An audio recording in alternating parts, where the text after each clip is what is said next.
Hello, friends and allies and enemies. How are you? I wanted to do a quick video on an emerging trend or an emerging development that might prove relevant in the coming days and weeks. This stems from my having watched a video of Lindsey Graham's town hall meeting, which he held yesterday in South Carolina.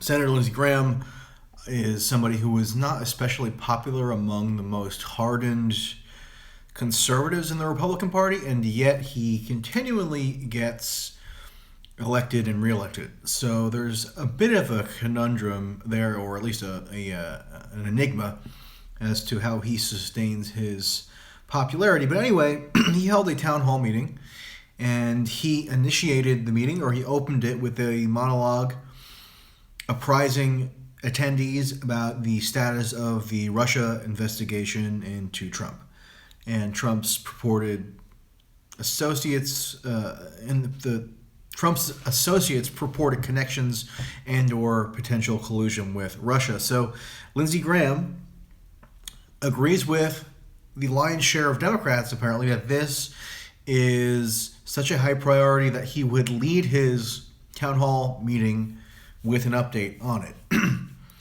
And then, not surprisingly, given that these town hall meetings tend to be stocked with liberal activists, Democratic activists, they tend to be middle-aged people who are politically aware enough that they'll be able to track down the timing and location of a town hall meeting. Often they join Facebook groups or email lists which give them updates and give them suggestions as to how to comport themselves at these meetings. But at this particular meeting, after Lindsey Graham gave his opening spiel, the first four questioners in a row all asked questions having to do with Russia, such as demanding that Lindsey Graham support an independent prosecutor,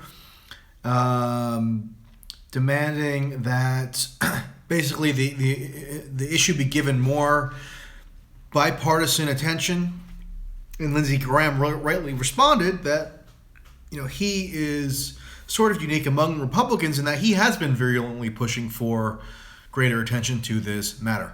But it says something, doesn't it, that at a meeting that is overwhelmingly filled with Democratic/liberal activists, people who are stalwart Democrats and have a particular view of Trump, a negative view obviously, the number one issue being discussed by far is Russia. Now, I've seen this at the town hall meetings that I've covered, mostly in California over the past couple months, or at least weeks. It seemed that in the last week or so, Russia took something of a back seat, at least if you judge by the town hall meeting that I attended in Grass Valley, California last weekend. The number one issue there was plainly healthcare, and there was only one Russia pertinent question. So that was a departure from what I had observed personally, and of course, there's a whole host of randomness in terms of what you will personally observe at the town hall that you happen to go to. But the reason why healthcare was much more prominent last week was because it was tied to the consideration in Congress of a particular piece of legislation. So people could formulate their questions and frame their grievances around this particular bill and demand that it be voted down. So it makes their concerns about healthcare a little more tangible and a little more, how do I put it? A little more framed in terms of something that is a current event and something which can be either approved or disapproved in Congress. So that's why you saw it really come to the forefront last week, I think. And sure enough, the pressure that was exerted was in some sense successful because the bill had insufficient support to even be brought up for a vote by Paul Ryan. It was withdrawn. Trump and Ryan now say that they are going to be moving on from healthcare, so it's off the agenda. The pressure worked. There you have it. at least in the short term. So the question then arises, what is going to be the focal point of Democratic activists' attention now? It had been healthcare, but now that you don't have a bill on the agenda now anymore to, again, formulate your concerns relative to, it seems like the attention can drift. And judging by what we've seen over the course of this weekend's town halls, and Congress isn't on recess now, so there are only a couple. There are only a scattered few town halls that happened this weekend. But if you look at this Lindsey Graham town hall, first 4 questions from liberal activists, Democratic stalwarts, all Russia, and then a total of 9 questions pertaining to Russia were asked in the space of about an hour and 20 minutes. So there was definitely a concerted effort by liberal activists, Indivisible, etc., to force this Russia issue into the forefront.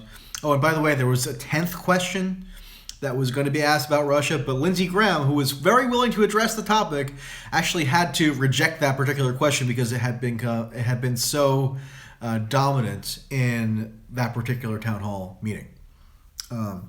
So 10 questions asked having to do with Russia. Overwhelmingly, the number one issue raised at this particular meeting. And then if you go and look at some other meetings that happened this weekend, for example, Senator Sheldon Whitehouse and Senator Jack Reed held a joint town hall in Rhode Island.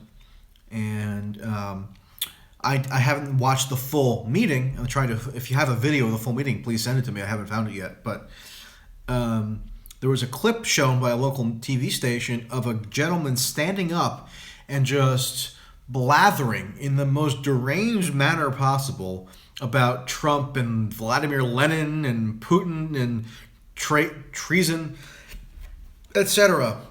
So it seems like Russia is now going to has the potential to supplant healthcare in the minds of Democratic activists who want to figure out a way to undermine Trump.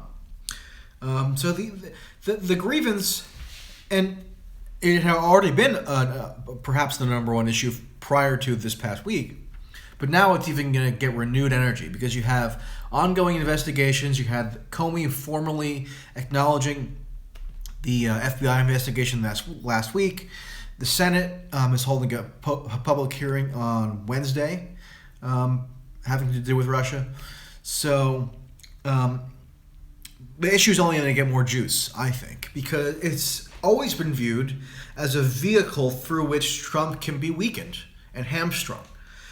So if you view Russia as the key to hamstringing Trump and preventing him from enacting an agenda, you're going to hammer home Russia, even if you don't particularly have a principled position on the propriety of Russian collusion, or even if you don't have a fully formed ideological opposition to what Vladimir Putin represents. If you view it purely or mostly as a vehicle or as a short-term means of bludgeoning Trump, then that's what you're going to go with. And I think now that energy is a little more dissipated or dispersed after the healthcare development this past week, I think there's going to be more energy devoted to this topic. So that's my preliminary take. Of course, things can change, but I'm curious to know what you think. Tweet me, email me. I'm getting a little weary of perusing YouTube comments, but I still do it now and then, so leave me a note there if you so please. And I will talk to you later. My email address is mtracy@tytnetwork.com.